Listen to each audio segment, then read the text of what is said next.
2月1日是世界母语日，文化部这2天有举办国家语言生活节来响应。今仔日第2天有无共国家语言的乐团表演，佮有无共族群的好食物。真侪母语家庭拢欢喜有这个活动，让囡仔有机会伫外口和大家讲母语。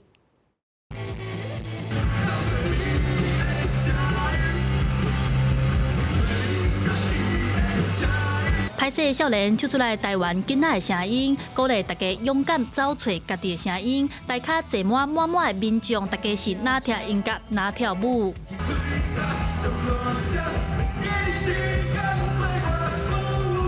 这是文化部为着2月21世界母语日提早举办的活动，号做国家语言生活节。活动进行到第2天，有未少民众2天拢来报道。阮基本上若是台语家庭有这款台语的活动，因为无做侪通选，所以基本上有看到，拜六礼拜有时间，大家拢会来参加啦。你敢看这是啥？这是什么意思？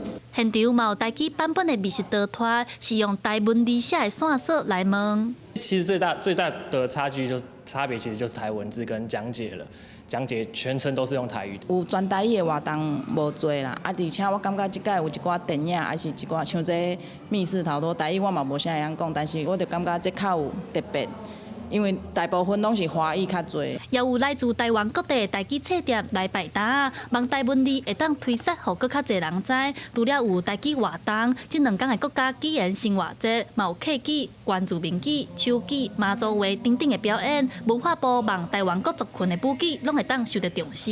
记者戴阿选、曾俊佑台北报道。